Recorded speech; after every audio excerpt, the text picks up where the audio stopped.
Final Fantasy has traditionally been a series comfortable in the realm of change and risk-taking. One of the easiest points through which we can see this is in the approach to narrative. The deliberate lack of a singular main character in Final Fantasy VI, the anti-corporatism of 7, and housing an entire mainline JRPG story in an MMO, to name a few. Evidence of this also exists in the mechanics systems, the beloved job systems and all of their variations, or the somewhat less beloved junction system. But truly, whatever the avenue, Hironobu Sakaguchi and his team at Square have proven comfortable exploring the ways in which JRPG games function, asking themselves, well, if this works, how about this? And while there are valid criticisms of some of these decisions, fans and enthusiasts of the JRPG genre tend to look toward Final Fantasy with adoration and praise. They've been trying new things for so long, in fact, that I've heard it said that the spirit of Final Fantasy simply doesn't exist, as there's no fundamental, deep-seated marrow within the series' bones outside of genre conventions and basic lore.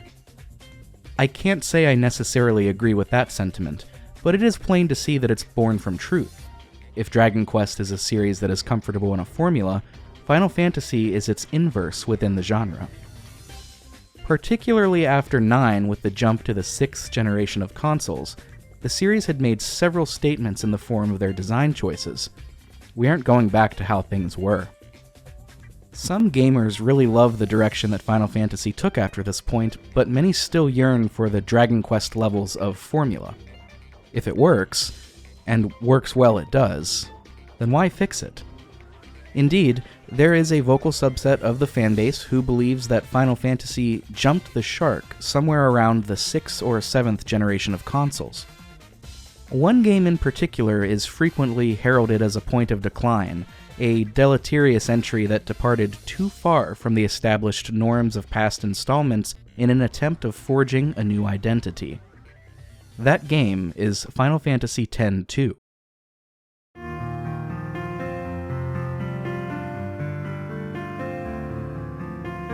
Final Fantasy X-2, a game that is oft cited as a quote-unquote bad game, and a point in time after which the series wasn't itself anymore.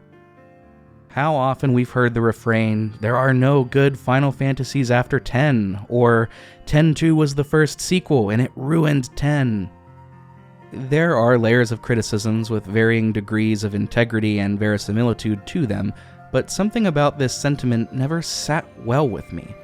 I could never quite get behind it. I played X-2 as a teenage boy, and again as an adult man, and while each stage of my life allowed me to experience the game through a different lens, my common reaction was, at both times, the same. I had a lot of fun. This game isn't so bad. Today, I am going to be examining Final Fantasy X-2 in as wide of a scope as my ability allows me to, so as to make an argument with supplemental defense as to why I believe X-2 to not only be a good game in its own right, but a good sequel to the masterpiece that was Final Fantasy X.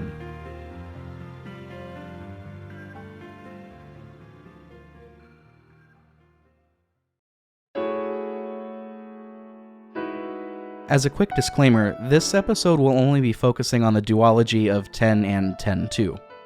Additional entries into the series saw creation in the form of audio dramas and novels, and while they have their places, be they beloved or, from all I've seen, despised, their role is continuing the lore in a new creative pursuit. Pretty on brand, if you ask me.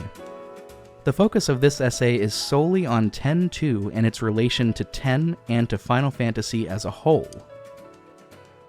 To understand the function of Final Fantasy X-2, we need to understand the storytelling of its predecessor. Final Fantasy X deals with thematic material entrenched in the ideas of religious corruption and the balance between life and death. It tells the tale of Yuna, a summoner on a pilgrimage to defeat the evil entity of the world that has returned after her own father vanquished it 10 years ago. Yuna is joined by a group of protectors and friends known as her guardians, among which is the playable character Tidus, notably not the main character, as much as he may lead you to believe so. That honor belongs to Yuna. The citizens of Spira, the game's world, embody a sort of variation on the Sisyphean tragedy. The aptly named eldritch monstrosity that Yuna sets out to defeat, called Sin, wreaks havoc on Spira, destroying cities and claiming lives, all in the name of retribution for the sins and follies of humanity past. Every so often, a summoner is able to defeat Sin, as Yuna's father did 10 years ago, bringing about a period known as the Calm. But before long, Sin reappears, an inevitability and constant reminder to those of the Yevon faith of the original sin of their forebearers. And just as Sisyphus slides down the mountain doomed to repeat his struggle for cheating death, so too are the citizens of Spira doomed to rebuild only to eventually relapse. Only here, the ones cheating death are those in power, punching the punishment down to maintain dominance with an everlasting iron fist. In the words of Billy Pilgrim, so it goes. Of course, Sin is defeated at the end of Final Fantasy X. I won't go on to spoil too much of the game's intricacies, as this is about 10-2 primarily, but Yuna is able to cast Sin away, as well as do away with both the falsified religion and deity-adjacent monster of Yu Yevon, a total sham from the start rooted in cheating death and retaining power. This comes at a cost, though: Tidus's very existence. It's a little complicated, but Tidus essentially exists as a dream, one whose main purpose is to bring balance back to the Force. Help defeat Sin and save Spira. Final Fantasy X is a masterpiece, there's no getting around it. On the surface, it tells an exciting story with lovable characters and a battle system absolutely adored by fans of the genre. Digging a little deeper, the game is bursting with symbolism if you know where to look for it, and uses its influences of coastal Japan and the Pacific Islands to great effect. It is not a perfect game, but embodies so much about what is special about the Final Fantasy series. And what did follow? A deviation from the norm, a risk, in the form of a sequel. It was a bold decision, motivated in part by financial gain, but also by the outpouring of love that 10 received from fans and the developers alike. Personally, I think no matter how well 10-2 did, it would have had folks decrying it regardless. We've since become accustomed to spin-offs and reboots. We are all familiar at this point with Final Fantasy VII Remake, and even that has some folks upset. In some ways, being the first of its kind in the series, Final Fantasy X-2 had more going against it than it did for it. And while I'd love to say that it's important to judge it solely on its own merit, that's only partially true. The way it continues the story of 10 is part of what makes it so special, in my opinion. As we continue through this essay, my hope is to get you thinking about the game in its own right as well as its function in the greater universe of Final Fantasy X.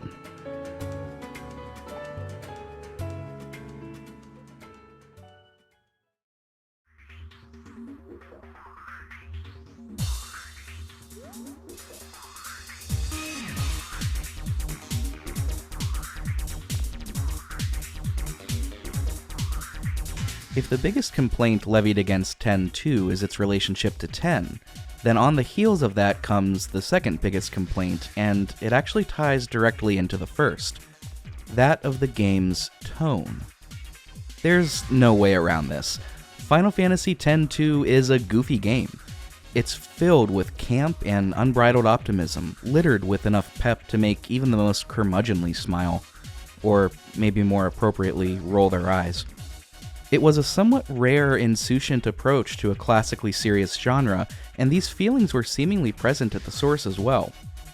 The development team was feeling the relief of pressure that is part and parcel with a, quote, mainline game. Motomu Toriyama, the game's director, had the following to say about the creation process. Quote, "First of all, after Yuna had saved the world, it had obviously brought on a time of peace. So when I thought about the kind of story we could tell in that peaceful age, I had a feeling that people would prefer to see a more upbeat story of what happened next, rather than something dark. In addition to that, previously we had always used a completely new set of characters for previous numbered Final Fantasy games, but this was a sequel, So I really wanted to try out something that would not have been possible with another Final Fantasy game. That was the inspiration for the concept of creating 10-2 with an all-girl party. On the original Final Fantasy X, there was obviously a lot of pressure, as we were making a numbered entry in the main series. But for 10-2, it was a bit different, and we were able to make it in a way that was more fun for us as developers. So I think that the way we were more mentally relaxed and having fun on the development side linked into the more fun and lighthearted mood of the game. End quote. For all of the complaints on tone that have been cast over the years, it seems that it was nothing if not intentional. But what if I told you that it was inevitable too? If you think about it, it's the most logical conclusion to and continuation past 10's cycle of calamity and despair. As far as I'm concerned, it doesn't take too much convincing, much less a leap of faith, to justify this. And that's faith with an I, not a Y. I'll be here all week.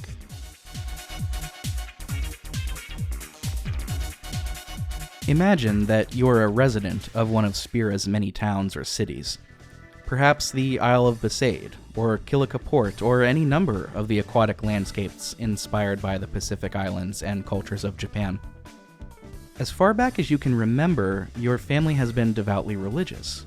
Your parents, their parents still, your friends' family, your village's families, all daily practitioners deeply devout to Yu Yevon, the predominant religion of Spira's daily life.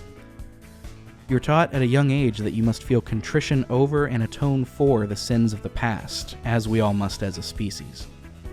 And until we achieve atonement and true forgiveness, the wrath of God in an abominable beast will conjure destruction, eliminating all cultural progress and morale along with it. Every few months. And then, one day as quickly as you realized it was happening, it's gone. The years of destruction you've known, the generations of destruction before you, even the implied moral guidelines of a religion, your religion, all gone, in what seems to you like the blink of an eye. How would you feel? Remember, the beginning of 10-2 takes place only roughly 6 years after the conclusion of 10. No matter how small or large a culture may be, it can only evolve so much in this time frame. Sociological change takes time. But in my view, it's entirely believable that in a span of 72 months, a population can be hit with such a positive culture shock that they course correct, and have almost no choice but to overcorrect at that. Think about it. 10-2 Spira is a bustling, capitalistic metropolis. It's practically straddling a light form of hedonism. There are concerts everywhere, local media has sprouted, spirits are high, theaters are in production, new sports are sweeping the nation, and even the local temples have become a source of cultural tourism.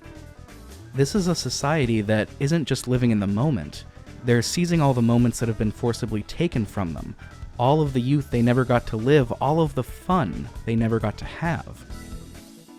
While the 1,000-year time jump in Final Fantasy X could be seen as somewhat unbelievable, the time jump between 10 and 10-2 to me seems completely probable, as does the shift in attitude of the populace. Suddenly they have all the time in the world, mental resources able to be allocated to more than just survival. In other words, they're finally able to live. That leaves the other side of the tone, the camp. Campiness in media is difficult to talk about. To quote the writer Susan Sontag in her 1964 essay Notes on Camp, quote, "It's embarrassing to be solemn and treat us like about camp. One runs the risk of having oneself produced a very inferior piece of camp." End quote. The style itself boasts a theatricality, a lack of self-seriousness, a flamboyance that is carefree and without worry of judgment. What better way to frame the ideologies of a society finally free from metaphorical and literal sin, from death and destruction? Of course they're flamboyant, of course they're without a worry or care. The criticisms that come here to me are unfair and largely can be boiled down to, well, this isn't my Final Fantasy. Final Fantasy X-2, not in my backyard. Of course, this game could have been effectively told in a more serious tone, but just as a cocktail complements a meal, I think the tones of 10 and 10-2 work well together and not in spite of each other. It gives opportunities of character development that would not otherwise be present, an opportunity to build a world with richness on several levels, and, pragmatically speaking, helps it to stay adjacent to but not within the shadow of its predecessor. Opposites don't always attract, but sometimes they make a hell of a team. Now, let me be clear. In no way am I defending every line of dialogue or scene direction in this game. There are what I consider to be some serious missteps, choices of an early aughts era where fan service was more widely utilized. Not that that ever went away, I suppose. But even so, 10-2 is dripping with it, sticky with double entendres, abrupt flirtatious innuendos, and generally an air of coquettishness that, at least to me, misses the mark now and then. For example, our ship's guiding light, the pilot, Brother, is forever making advances toward Yuna. Some of it is played off for laughs insofar as Brother doesn't quite grasp the cultural and societal implications. The dude can't read a room. But it seemingly never ends, and frequently disrupts what is an otherwise tense or gratifying moment. They use this tactic with abandon, and in several scenes the game suffers for it. There's also the hot spring scene on Mount Gagazet. If players complete the mission by approaching the hot springs from above, rather than below, they're treated to a bonus scene of Yuna, Rikku, and Paine taking a little dip. Breathers are important, but the borderline fetishized catfight that they have, complete with wrestling and Rikku commenting on the other girl's breast sizes, I can't help but feel completely taken aback. This goes beyond ludonarrative dissonance. This is just bizarre and strange. I'm not set out to convince anybody that fanservice is wrong. Far from it. It doesn't necessarily bother me that much. But just as Brother is incapable of reading the tone of a room, it seems as if some of the staff were incapable of reading the tone of a scene. It's inserted far too often. But far and away the most egregious offender goes to the massage minigame. Calling this a game is rather generous. The game seems more of an afterthought and a less than inconspicuous excuse to get Yuna massaging the initial antagonist-turned-reluctant team member LeBlanc, complete with over-the-top moaning and, shouts of affirmation. That's nice. Oh! Again, my aim here is not to rip on fan service as a concept. Perhaps all of my questions would be alleviated were I a fly on the wall in that meeting where this scene was pitched and passed. It's a little too a treat for the boys than I'd like to see, and using an easy-breezy minigame doesn't exactly make up for it. If I had a magic wand and could wipe one scene from the game, I think it would be this one. The game would suffer not without the semi-voyeuristic massaging that occurs far too early in the game. And if you got only 2.5 hours in and this was the scene that broke it for you, well, just know that many of us don't like it either. It's a shot that requires a plugged nose and a flavorful chaser. Before we talk about the narrative, it's worth examining how this game plays. All of the core verbs of 10 are still there. You move around the map area, interact with people, save points, chests, and etc. all in the same way as in 10. The biggest differences lie in the systems related to battle. Since player control begins for the first time with a battle, this will be the first thing new players will notice. We've returned to the ATB system. ATB, or Active Time Battle, is a Square-conceived battle system in which all characters on the field of battle are able to choose their moves and execute them once their battle meter fills up. The requisites for the bar's speed varies between each game, but it's generally by stats such as, well, speed. It is not strictly turn-based, as if you take too long to choose an action or don't choose at all before your enemies do, they will continue to attack. It's been in Final Fantasy titles since 4 and 5 and has even appeared in other Square titles such as Chrono Trigger. And, as it turns out, I think that this is the finest implementation of the system in the Final Fantasy franchise. It's quick, it's snappy, it's exciting, and incentivizes players to think on their feet. In addition, that relieves the perceived boringness that many folks feel in turn-based combat. Though, I am certainly not among those people.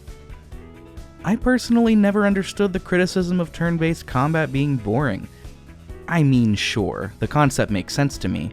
Tap a more buttons, have a more fun. But I've never found anything about turn-based to be boring. It's practically D&D being played out in real time. I'll always sing the praises of turn-based combat, even if the series has since moved away from it. And that's fine. These systems in the past games aren't going anywhere. If you weren't the biggest fan of turn-based before, I'd suggest giving 10-2 a try. Even a large portion of folks who otherwise didn't like the game have praised the battle system, so there's something really special there. One little bit of spice added to the standard ATB formula here is the ability to interrupt attacks. As with most JRPGs, all attacks have some sort of wind-up animation, involving the enemy running over to you to physically strike, or something of the sort. In previous games, if you input your attack as the enemy was winding up, you wouldn't begin to initiate your action until the enemy had completed theirs.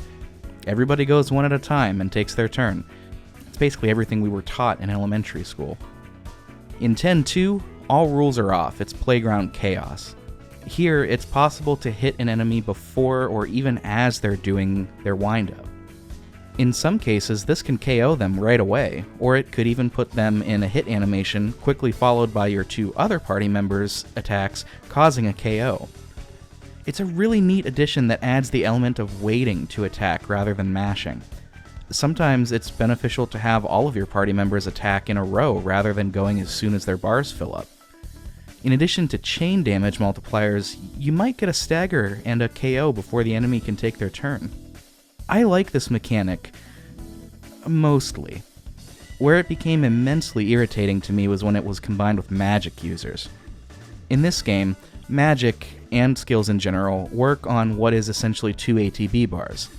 One to fill up that lets you choose your action, then a second to fill up to perform said action. Magic isn't noticeably more powerful than physical attacks in this game, especially at higher levels, but in any standard battle, this is only a minor annoyance. It can become a bit slower of a grind for AP on those magic or skill-heavy dress spheres, but all in all, it's not so bad. The trouble comes when the enemy is able to stagger you. There is always a beat, or 5, between the second ATB bar filling up and your magic attack taking place, and if enemies get into a rhythm of hitting you in between the two, you could be locked there for far longer than you'd like. In this game, I had each character maining a handful of classes, and everyone had a magic class. If 2 or 3 magic users are on the field and the enemies are able to get hits on you consistently, especially if there are a bunch of them, this can become really frustrating. It draws out the battles far longer than they need to be, and frankly makes maining a magic class somewhat tedious. Don't get me wrong, you'll need to use magic in the game, but if you're role-playing Yuna solely as various mages or something of the sort, you might find her taking less turns than everyone else. Speaking of taking turns, the leveling system has been updated as well, and the actions you take play a direct role in growth. The sphere grid, as cool of a concept as it was, did sort of promote a feeling of sameness across replays. Everyone would always be on more or less of the same path, the expert sphere grid not included. In 10.2, leveling can be broken down into 2 benefits, character growth and class growth. Anyone savvy to video games will be familiar with character growth. You gain EXP after each battle from defeating enemies, and once you accrue enough of it, your characters will level up and gain core stat increases. It's tried and true, it's no frills, it works. We've all been doing it since time immemorial, it's practically a JRPG Bible story. The more interesting thing in 10.2 is the way that the classes work. It's not groundbreaking, but it made role-playing for me much more enjoyable. All classes are obtained and equipped in the form of dress spheres, and dress spheres need to be slotted into a garment grid, which gets equipped to a character. Dress sphere into a garment grid onto a character. The spheres will slot into the garment grid in a pattern, such as a circle or a cross, and will allow whomever it's equipped to change into any class that's on that grid. You can do this mid-battle too, it's super cool. They kept the notion from 10 of switching teams mid-battle, but since YRP is our only squad in the game, we do it via classes, complete with a wardrobe change, magical girl style. This allows for a large amount of customizations in and of itself, as each garment grid comes with a different number of nodes for dress spheres, as well as inherent abilities such as buffs to magic or skills. Not to mention the potential to gain buffs when traversing between dress spheres. There's a ton to consider if you're into min-maxing or even just role-playing. I think it's really great. Now, with the exception of each character's ultimate dress sphere, everyone has access to all of the same classes. That doesn't mean that the growth in each one is mirrored onto your whole party though, no. Each character will have to level up their classes through battle. And the way you do this is by gaining AP. AP is gained in each battle. You will, at the very end at least, gain AP through participating in a battle. You also gain AP by performing class-specific actions. Cure for white mages, sword skills for warrior, and etc. You'll also get AP by using items or abilities granted to you through your garment grid. This AP is important because that's how your characters will grow in their classes and learn new abilities, and this needs to be done. A lot of the classes won't get by with just using their basic attacks or base skills. Gunner, White Mage, Black Mage, Festivalist, these are all classes that really flourish once they're leveled up and gain their specific skill sets. And some of these are stupidly powerful too. The better the ability in general, the more AP is required to unlock it. Sometimes up to and around 200 or so. When you're generally gaining 1 or 2 AP per battle, plus 1 or 2 per action, you can see how you might want to think about maximizing your number of turns in battle. Remember the magic tangent from earlier? Well, this is where that comes into play. The less you participate and the less actions you take, the less AP you get overall. It's not ideal. Some classes have compromises to this though. White Mage, for example, has a pray ability instead of attack that gets to go right away. It heals a very small amount for everyone and isn't useful when you need to heal some serious HP, but you can pop that off real quick and in moderately fast succession. Oftentimes, these sorts of minor abilities become a boon to grinding AP to get those higher level skills. Overall, I think this game really shines when it comes to combat. I don't think the story is necessarily bad, save a few missteps, but all in all, the story is really your typical fare for a JRPG. There's some otherworldly entity that has malicious intent with motivation that is really exaggerated. There's some politics going on, but they're not deep or interesting or provocative. No, this game excels in the areas of character, relationships, and combat. The series isn't likely to return to turn-based in any near future, and that's okay. The series, as ever, evolves, and I'm comfortable with my preferences being pre-Final Fantasy XIII. But it's combat systems like this, or like Persona 5's take on the press turn system, that really make me wish turn-based combat would have a comeback in mainstream US games. If you were a fan of Chrono Trigger's combat or Final Fantasy IX's combat, I think this system will surprise you in how much fun it is to engage with. Give it a try, you might like it.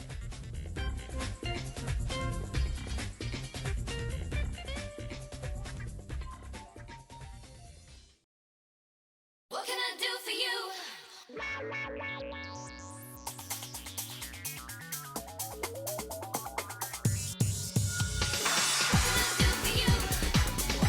Now that we've got some cursory information and discussion out of the way, let's talk about the plot of Final Fantasy X-2. It begins bombastically and somewhat infamously with a J-pop tune called Real Emotion that seems to be performed by Yuna. It's a far cry from the compositions of Uematsu. I don't want to camp out on this point, but even though some find that song a bit cringe, I kinda like it. It goes kinda hard.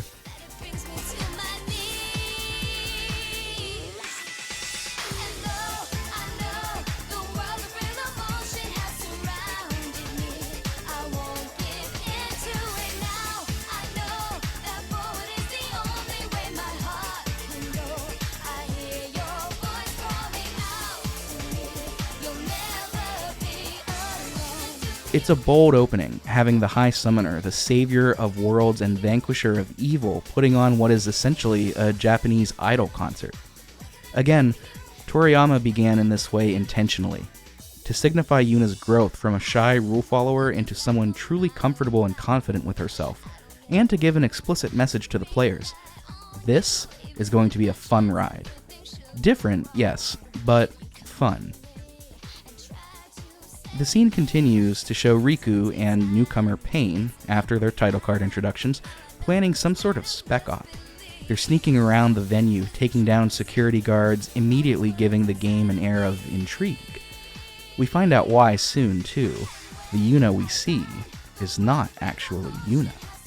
No, it is an imposter who has stolen Yuna's garment grid. Though these are mainly a battle mechanic, they occasionally serve as a plot device in-universe, granting one the ability to change clothes, and sometimes identities as well. It's kind of in the gray area between Deus Ex Machina and a MacGuffin. It's a flimsy setup, but it works well enough, I suppose. After chasing down the imposter, who turns out to be a character named LeBlanc, we are able to take it back as the real Yuna comes in, guns blazing. And I mean that literally. Yuna dual wields pistols now. This whole montage here is very reminiscent of something like Charlie's Angels, and this was intentional from the development team. Toriyama has said that Charlie's Angels was a bit of an inspiration for the all-girl entourage. More explicitly, though, this game was heavily inspired by the magical girl genre that's popular in Japan. Think Sailor Moon. Your average high school girl and her friend group who daylight as students and midnight fighting evil, transitioning between the two via fantastical, silhouetted costume changes and wielding badass catchphrases, with themes like good triumphing over evil and friendship. This was all part of the stylistic change and risk that they wanted to take. Most arguments I've seen against this have flagrant misogynistic undertones, and frankly, I'm not going to engage with that rhetoric. It is a very specific flavor, though, one that's a little at odds with the aforementioned fan service at that. But I think that understanding the intent of the tone, as we've covered previously, makes this choice make a lot of sense. The Final Fantasy series jumped from D&D inspired dungeons to a corporate plot against the planet to literally going into space. What's one more pull from one more popular genre? Besides, the magical girl genre is far bigger in Japan than it is in the States, which more than likely added to the negative reception over here. Outside of Sailor Moon, we never really saw mainstream success with this genre stateside. The closest we'd get are Americanized versions, which, while still fine, are quite different. All of this is to say, the decision makes sense. It does come down to taste, but I don't think that this new aesthetic or set of vibes is nearly as shocking or out of left field as some may lead you to believe.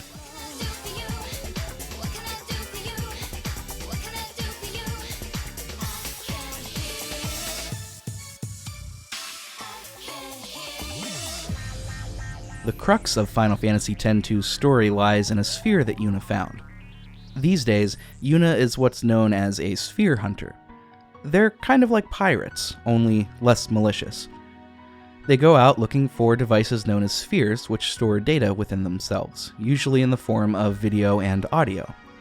Spheres were introduced first in Final Fantasy X as a sort of in-universe home movie device from Braska, Auron, and Jecht. In X-2, they're still recorded in the same way, on these ridiculous VHS-inspired over-the-shoulder contraptions straight out of 1996, though the content on them in this game varies a little more widely. Our merry troupe, known as the Gullwings, look to obtain these spheres by whatever means necessary, though rarely through illegal means. They do this largely as a means of preserving documentation of the past that is important in some way. Cultural preservation, historical accuracy, that sort of thing. The reason this even needs to be done in the first place is largely due to a political faction war. We'll get to that in a little bit. The sphere Yuna found that was the impetus to this whole journey seems to depict Tidus, her former love interest, guardian, and friend, apparently looking for her and, more notably, alive? At the end of 10, Tidus disappeared as far as the cast knew, as the collective faith were no longer required to maintain their years-long dreaming. Of course, players received the ending cutscene of Tidus being reborn, almost literally, as the scene direction plays with that metaphor quite heavily. While 10-2 wasn't planned from the beginning, that scene does lend itself to a sequel quite well. The emotional weight of the entire ending arc of 10 rested upon Tidus' loss of existence in exchange for everlasting peace. Personally, I think that narrative would have wrapped up better there. The emotional weight is what made it so impactful. The loss only enhances the feeling of satisfaction. 10-2 could have done with an entirely different premise and been just fine as far as I'm concerned. But I'm not a scenario writer. I'm just some dude with a podcast. Nevertheless, the Going set out to find Tidus, and in the process get wrapped up in a sort of political scuffle. This faction war is the focal point, directly or indirectly, of many of the game's conflicts before the true antagonist is revealed, and forces a unity between the factions to achieve victory.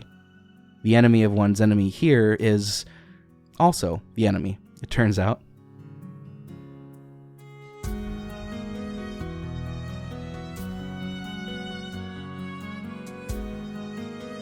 Politics have been done to varying degrees of success in the Final Fantasy series. The politics of 7, scathingly environmental and critical of capitalism and corporatism, is perhaps the fiercest Square has seemingly taken a stand on real-world issues. I also happen to think that's a key factor of what made 7 work so well. The claws don't really come out for the factions of 10-2. The political climate and characteristics here serve as a plot device and nothing further, and in many ways feel like near caricatures of what their real-world counterparts would look like. There are 3 factions: New Yevon, the Youth League, and the Machina faction.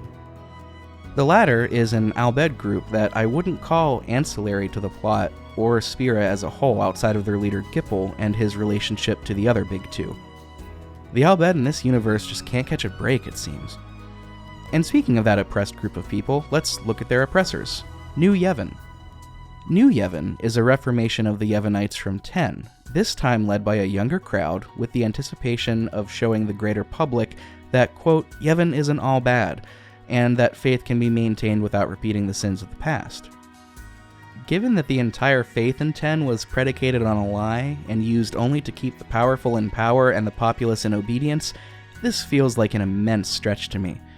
Their opposition, the Youth League, is a rowdy group of the younger generation who wants to distribute power, freedom, and knowledge to all of Spira. They want to take the spheres being held in secret archives by New Yevon and make them public, so Spira can learn from their past, lest they're doomed to repeat it. The Youth League was even formed by former Crusaders of Yevon. So you might find yourself thinking, well golly, that sounds swell, where's the conflict? Well, the conflict is that the Youth League is hot-headed and has an abundance of members since they are for the people? I'll admit, this premise isn't as mishandled as the politics in BioShock Infinite, but they're almost laughable here. They lack any sort of nutritional calories, they're all fluff. I'm not sure that Square intended anyone to pay attention to the political maneuverings in this game because, hey, it was the early 2000s and this was supposed to be a lighter sequel. But coming hot off of the heels of 10 and 7, it's got to at least be addressed. I won't belabor the point any further, but the political justifications at just about every turn in this game are some of the weakest world-building points of the story, right down to the inevitable, we have to work together, and that will cause us to realize that we're not so different after all, story beat that comes towards the end. It's a bit of a bummer if you, like me, enjoy politics in games. But all in all, bummer as it may be, it's not something that actively detracts from the story so much as it contributes to its middle-of-the-road quality. In the interest of expediting the narrative a bit, it plays out a little like this. The game will force you to choose between New Yevon and the Youth League early on when you find a cryptic sphere. You learn of an enormous machine called Vegnagun, a behemoth created during the Machina War between real Zanarkand and Bavel 1,000 years prior to Final Fantasy X. It's dormant underground, and both factions are looking to get at it. It's revealed later that our Tidus lookalike's name is Shuyin, and during the Machina War, he attempted to hijack Vegnagun in an effort to save his beloved, a summoner named Len, from serving on the front lines. They were both shot down. His spirit dripped with rage and hate, so much so that it gained the ability to not only live on, not only poison the minds of others for years to come, but also to possess living beings as well. You know, standard JRPG stuff. The spirit lives inside of Nuge, unbeknownst to him, and reveals himself when both Nuge and Barreleye meet in front of Vegnagun. This sets up the primary story arc of the last section of the game. Find out what Shuyin's deal is and keep him from destroying the world via Vegnagun. As you may have expected, the spirit of Len lives on in Yuna via her songstress dress sphere. The group is eventually able to catch up to Shuyin in the far plane, and Yuna is almost able to talk him down from his hellbent path of fury. Unfortunately, he sees through the ruse at the last minute and attacks the party. Once defeated, the spirit of Len is able to communicate with him directly, convincing him that revenge on her behalf isn't warranted and to move on with her to a peaceful afterlife. All's well that ends well.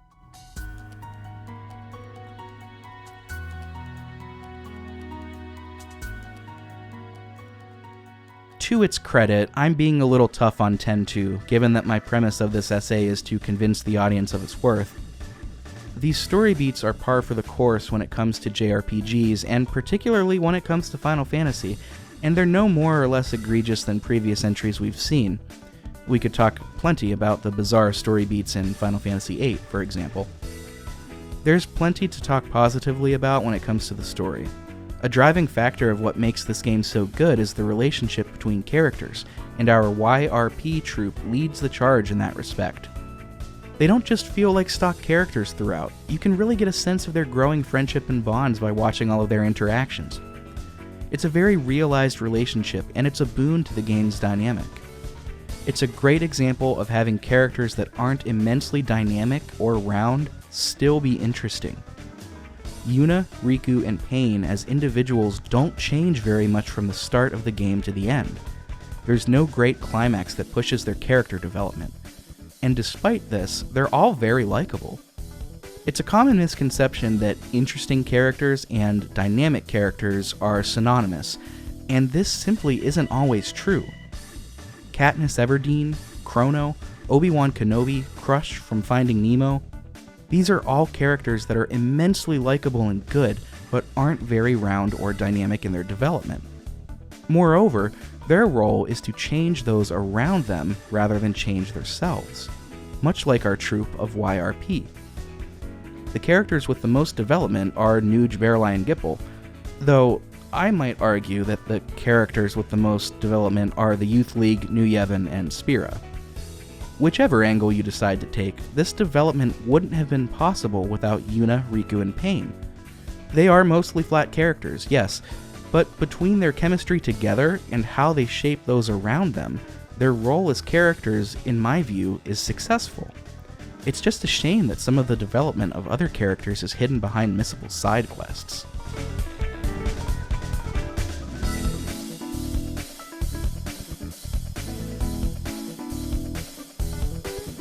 That brings us to the side quests and side content. I wouldn't describe this area of the game as infamous, but it sure does have a reputation. JRPGs are notorious for having slews of side content and side quests. It's part of what gives them their charm. Sure, the party has their thing going on, but come on, this sweet old lady needs help finding her lost treasure. How can we say no? Some JRPGs, like Chrono Trigger, are lighter in this area. Some, like the WRPG The Witcher 3, are packed with side content. Final Fantasy X-2 takes a different approach. It's almost more side content than it is main story. This game is a cornucopia of side content, and, as you might expect, the different missions you can do vary in terms of quality. I still have nightmares about watching Comspheres, a side quest where you essentially monitor security cams to see certain interactions that take forever to queue up and play out. Oh, but don't worry, you only have to do it upwards of 50 times.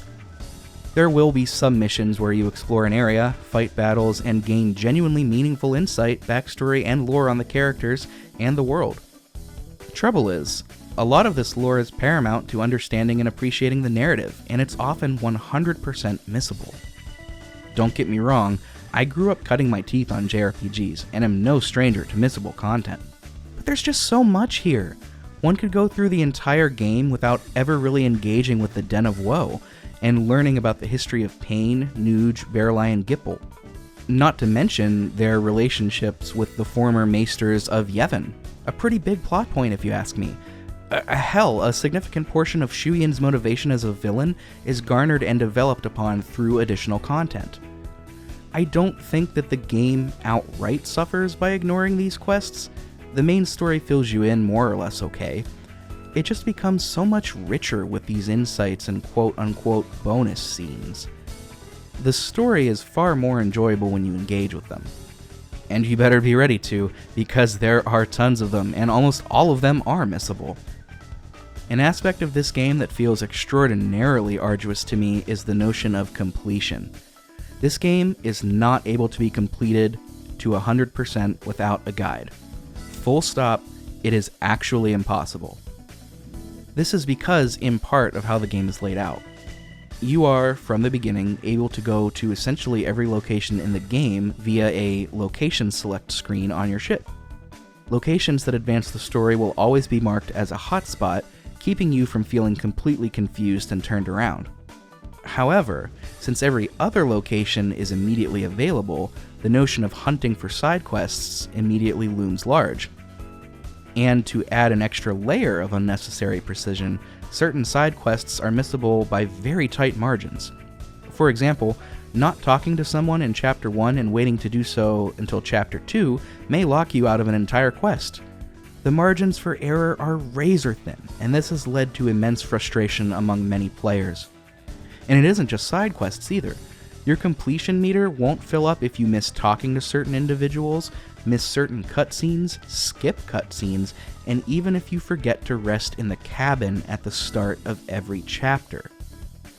During my last playthrough, I attempted to 100% the game with a guide, only to find myself less than 1% behind around Chapter 2. It's maddening, that's true, but there are those out there who really dig this sort of thing. So better to have it than not, I suppose. But that's really damning with faint praise here. Most of the side content does make sense existing as just that. You don't want to help the hyperactive and loquacious gentleman named Toby sell tickets to his theater event? All well and good, you're only missing character moments and maybe some bonus items and dress spheres. Go with God. But when entire backstories are hidden behind very missable side quests, like those found in the Crimson Spheres, which, by the way, directly tie into the plot and motivations of the main protagonists and antagonists, that's when it becomes an issue. There's a balance that isn't struck. Just as a theme of the game is the overcorrection of culture, there's an overcorrection here too on just how much bonus content should be in the game. I, frankly, don't recommend going for completion. It's a hell of a lot of work, and ultimately the payoff of the 100% ending, quote-unquote, isn't at all worth it. Besides, you can just watch it on YouTube.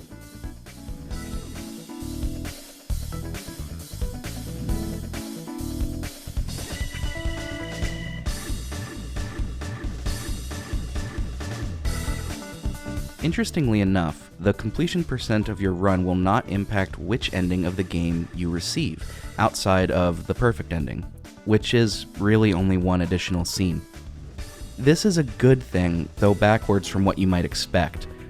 In total, there are 6 different endings to view.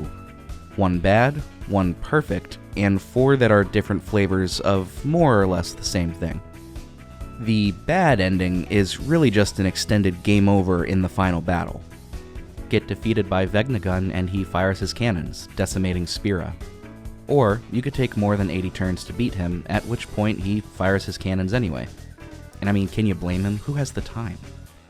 Of course, you'll probably end up winning, probably, so you'll have a crack at some of the good endings.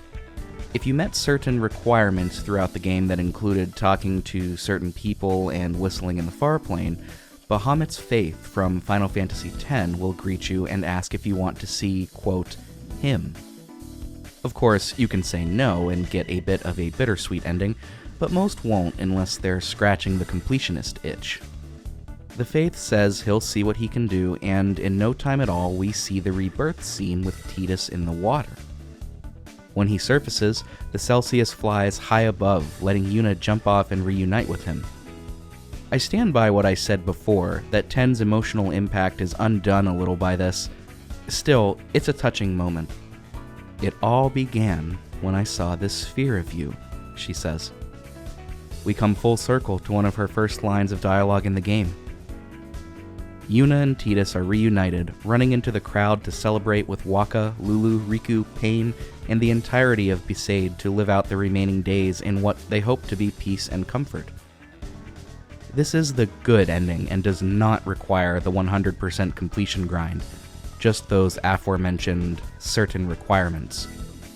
What 100% will net you is the perfect ending, an additional scene that's not even an FMV? Geez, talk about feeling shortchanged. It doesn't amount to much. Tidus wonders about how the faith brought him back, he and Yuna wonder if he'll disappear again, and they settle into their playful teasing of one another, seemingly feeling content as long as they're together. The creative team behind 10 have been on record as saying that they purposefully left some clarification out in that game for certain scenes and lore, explicitly to elicit discussion from fans. Perhaps that's what's happening here, and I don't think that in and of itself is a bad thing. Given the grind to get this ending though, it's not a lot, and it's hardly even a cherry on top. I can't say I find it to be a worthwhile completion reward. Then again, maybe the reward was the journey of completion itself. Or perhaps not. Either way, it's a fine, by-the-books happy ending. Disney couldn't have written one better. It feels expected and it lacks the gravitas of 10, but it isn't actively bad. Too saccharine, too expected, too predictable, but not bad.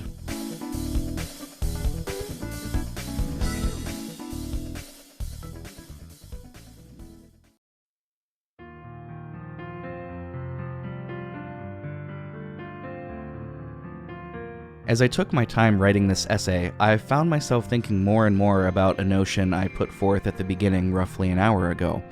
What is the spirit of Final Fantasy? It's an interesting question. How does it differ from thematic material?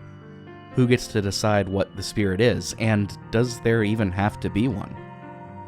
Distilling the total works of any singular artist to one or two attributes or aesthetics is a challenge in and of itself, much more so when you have a team creating a comprehensive whole greater than the sum of its parts. To that end, Mike Brown and Kaysen Sperry of the Resonant Arc podcast opined in their aptly titled video, "What is the Spirit of Final Fantasy?" that the spirit lies within the combination of an interaction between the scenario writer, the composer, and the art director, this unity creating the series' identity. This makes a lot of sense. It's why playing Final Fantasies 7, 9, 10-2, and 15 all feel cut of the same cloth, narratives and combat aside. Conversely, imagine playing Final Fantasy IX with the art direction of Fire Emblem and the music from Yakuza. In this metric, Final Fantasy X-2 certainly fits the bill as a shining example, even with the first-time series composers Noriko Matsueda and Takahito Iguchi. It certainly feels like playing a Final Fantasy game, but it doesn't end at these factors. 10-2 shines in its utilization of combat mechanics, in its exploration and continuation of previously established lore, in the bonds the characters make and nurture with each other. These aren't only integral to the Final Fantasy series, but ubiquitous across role-playing games as well. Final Fantasy X-2 is far from a perfect game, and despite many of the praises I've been singing, it might not be to your taste. And that's okay. Universal praise isn't found on any work of art. Not even Paddington 2's Rotten Tomatoes score is safe from criticism anymore. But I think Final Fantasy X-2 became unfairly maligned, in large part due to when it came out both in the world and in the timeline. Add to this shallow first impressions, a major genre influence foreign to the States, and casual misogyny, and you've got a hot bombshell of a game ready to ruffle some feathers. At the time of writing, we are only a handful of months away from its 20th anniversary of release, and I think perhaps more than any other entry in the series, it deserves a re-evaluation. Not everything has aged well, it doesn't have the polish or consistency that other installments do. But even if it means laughing at some of these missteps along the way, it's still able to offer an enjoyable experience to its conclusion. we're able to see Yuna blossom into someone far more confident, though still reliant on Rikku and Paine. We see the ramifications of the Machina War still rippling over 1,000 years later. We get a return to form in a battle system that is classic Square, and we get a Final Fantasy that is unabashedly confident in what it is, warts and all. Where Final Fantasy X chose to zig, X-2 chooses to zag. The result is a perfect companion piece, a game that is able to live in support of the importance set up before it while still maintaining its own identity without reservation, simultaneously paying homage to what's come before while moving forward at whatever the cost, just the same as Yuna herself has grown to do too.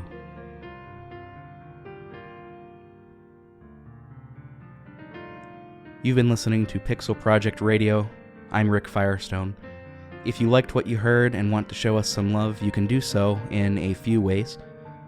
You can head over to patreon.com/pixelprojectradio to join the folks who have chosen to kick us a couple of bucks for some bonus content, or you could leave us a rating and review at no cost to you at all. We regularly check Apple Podcasts and Podcast Addict for those. If you'd like to interact with us, you can find us on Instagram and Twitter, or you can get a little more personal and join our Discord server. Link to that in the episode description as well as on our socials. We've reached the end. I'm signing off for now. Thanks for listening. We'll see you next time.